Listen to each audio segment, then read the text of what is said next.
Fala pessoal, eu sou o Dr. Gustavo Henrique Silva e aqui no canal no YouTube eu falo sobre nutrologia, principalmente sobre emagrecimento e hipertrofia. E hoje eu resolvi trazer um estudo para discutir com vocês.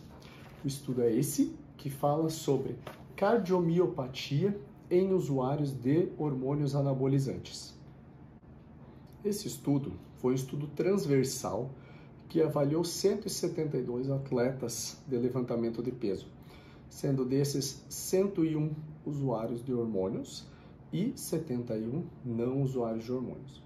Gente, só para trazer um background, acredita-se que o uso de hormônios anabolizantes em doses suprafisiológicas pode trazer malefícios ao coração, tá? Como o aumento da pressão sanguínea, como o aumento do tamanho do coração e uma hipertrofia que leva a longo prazo para uma insuficiência cardíaca, tá? Ainda existe muito debate se esses efeitos do uso são reversíveis com a cessação do uso de esteroide anabolizante ou não.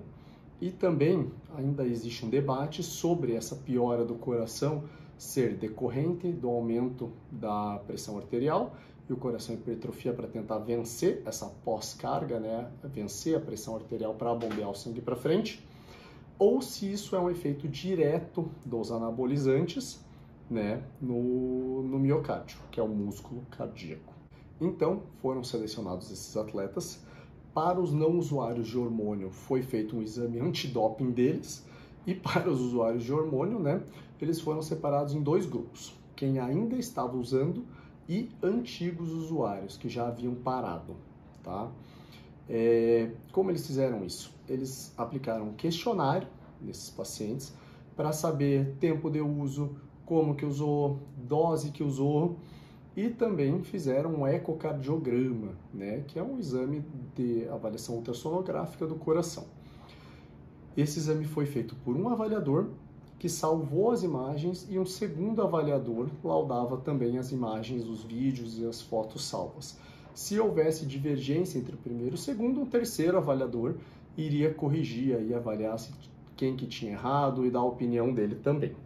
Para análise, eles utilizaram regressão linear para tentar identificar de todos os fatores, seja dose, hormônio, tipo de hormônio, outras substâncias em uso, o treino por si só, o treino de levantamento de peso, né?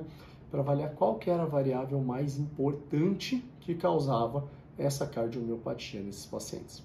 E também para avaliar se havia diferença entre quem tinha parado e quem não tinha parado. Quando a gente compara os grupos, olhando os resultados, os pacientes que utilizavam anabolizantes tinham maior peso e maior IMC, maior índice de massa corpórea. E também os usuários ativos de anabolizantes tinham maior força para fazer o supino, o bench press que eles chamam. Também os usuários de anabolizante tiveram maior pressão arterial sistólica do que os não usuários. Porém, quando a gente olha a pressão diastólica, não houve diferença entre os grupos também.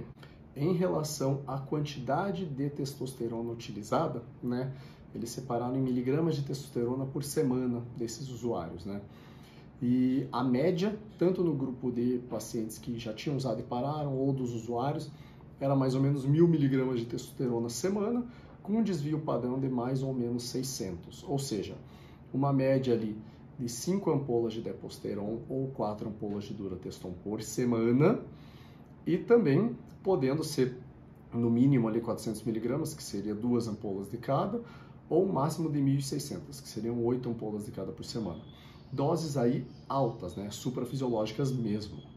Quando comparados também em relação ao uso de outras substâncias, os usuários de anabolizantes tinham mais uso de anfetamínicos e de cocaína do que os não usuários. A função cardíaca, ela pode ser avaliada por um parâmetro chamado fração de ejeção, que é quanto do sangue disponível ao final da diástole que entra no meu ventrículo que vai ser ejetado para frente na sístole, né? Gente, fração de ejeção normal é considerada próxima de 60%, 70%, tá? Abaixo de 50% a gente começa a dizer que ela está reduzida, tá? Quando a gente olha o grupo de usuários de hormônios anabolizantes, 36% desse pessoal tinha uma fração de ejeção abaixo de 50%. E 11% desses usuários tinham uma fração de ejeção abaixo de 11%. O que é isso, gente?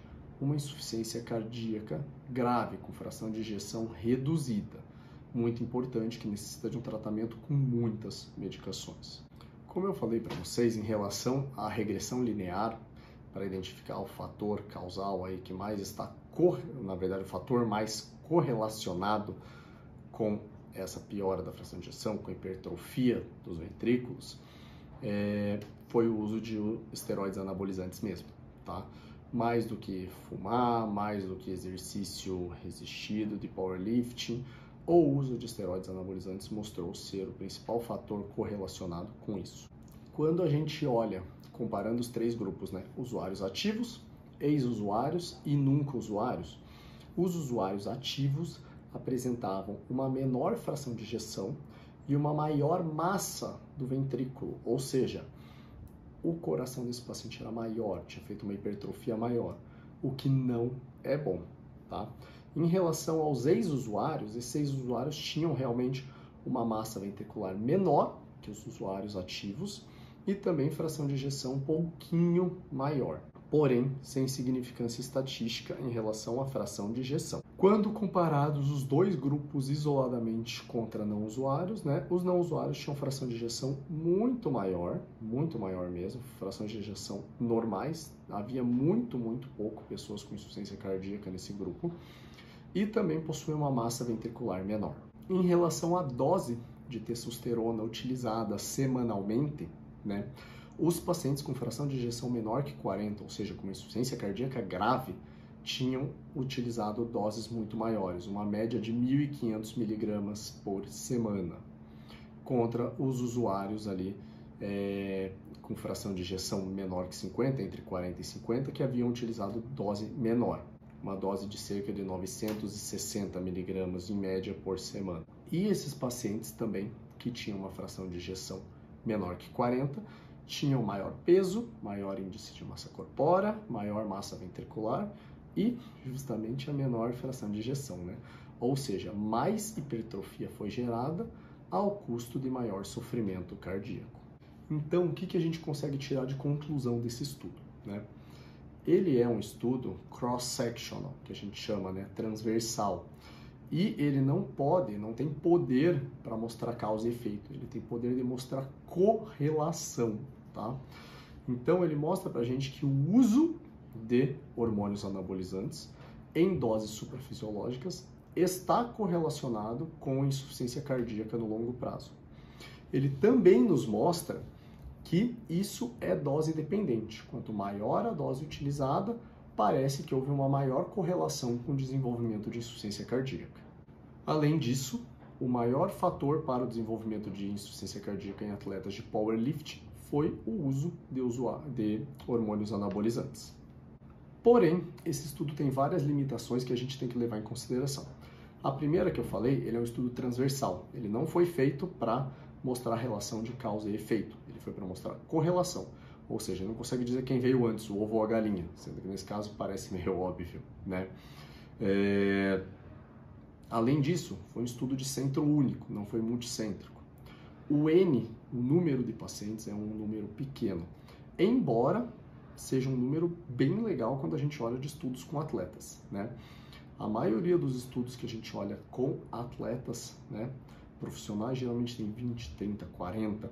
É muito difícil você pegar atletas no mesmo nível e avaliar o mesmo parâmetro. Um estudo com 180 atletas parece um estudo bem interessante comparado aos que a gente tem hoje na literatura. Além disso, as doses utilizadas de hormônio, né, eram avaliadas por questionário, ou seja, o paciente precisava lembrar do que ele tinha usado lá no passado, durante quanto tempo ele usou e etc.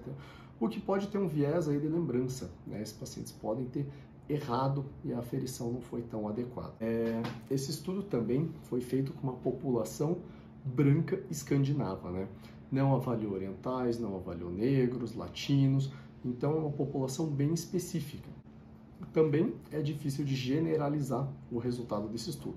dada a população pequena, bem selecionada, dado serem usuários de hormônio e treinar um único esporte, que é o powerlifting, né?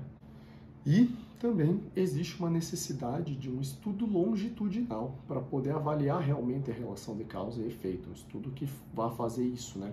Uma corte prospectiva, uma corte retrospectiva, que consiga avaliar bem a relação de causa e efeito, acompanhar esses pacientes, até para ver se essas alterações elas melhoram a longo prazo após o cessar o uso, né? Aqui parece nesse estudo que muita sequela cardíaca fica mesmo após cessar o uso dos anabolizantes. Então, gente, para resumir esse estudo, foi comparado usuários ativos de hormônio anabolizante, ex-usuários e não usuários. E a gente conseguiu ver o quê? Que pacientes usuários ativos tinham pior fração de ejeção cardíaca, ou seja, uma insuficiência cardíaca mais grave, e isso era relacionado com a dose utilizada de testosterona ao longo da vida. Ex-usuários também apresentavam alterações cardíacas menores que as de usuários ativos, porém muito maiores que a dos nunca usuários. Isso também tem relação com a dose utilizada. Certo, gente? Espero que tenham gostado. Se você gostou, clique aqui em se inscrever no canal.